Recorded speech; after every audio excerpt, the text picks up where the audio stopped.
پرتگیز اور ساحل مکران۔ پرتگیز صفوی گٹھ جوڑ شاہ اسماعیل صفوی، ساحل مکران کی تجارت پر پابندی کی تجویز۔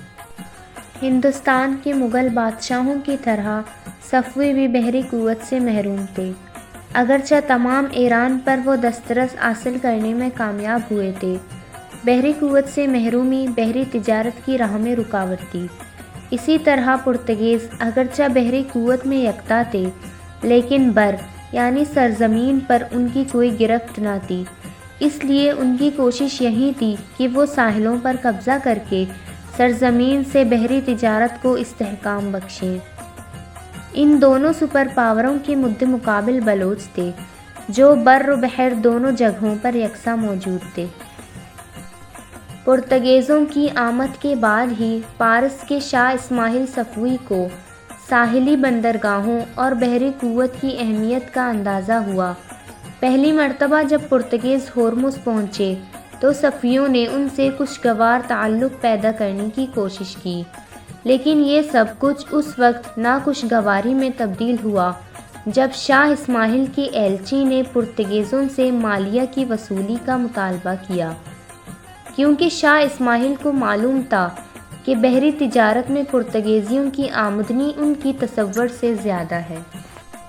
پرتگیزی وہ پہلا قوم تھا جس نے اس خطے میں خوف کو بطور تجارت ایسٹ آرو انڈیا کے نام سے استعمال کیا۔ بعد کے زمانے میں انگریز معمولی تبدیلیوں کے ساتھ ایسٹ انڈیا کمپنی کے نام سے اس تجارتی ہنر کو استعمال کرتا رہا۔ پرتگیزیوں نے تمام بحری راستوں پر قبضہ کرنے کے بعد ایسٹ آرو انڈیا کے نام سے ایک تجارتی کمپنی کا بنیاد رکھا۔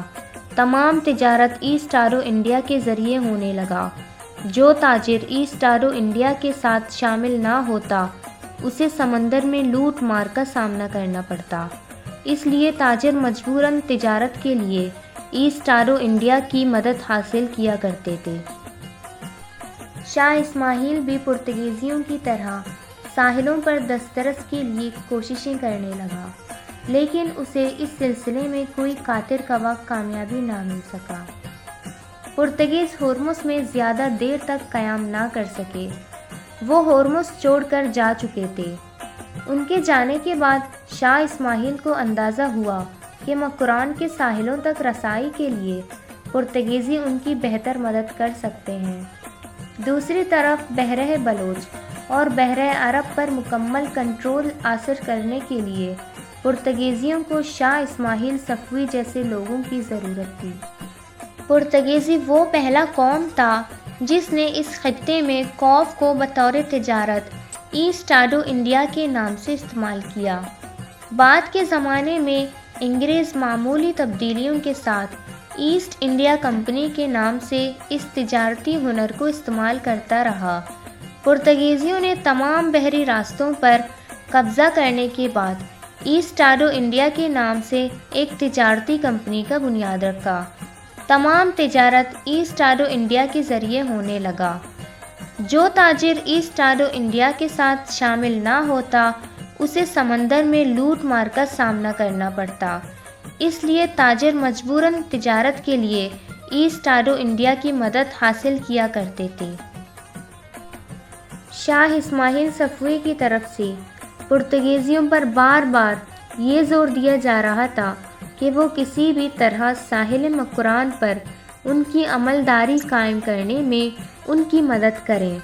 یہ تمام ساحل نوتکیوں کے قبضے میں ہیں اور انہوں نے نہ صرف امن و امان کا مسئلہ پیدا کر رکھا ہے بلکہ وہ شاہ اسماعیل کو کسی طرح تسلیم کرنے کو تیار نہیں ہیں۔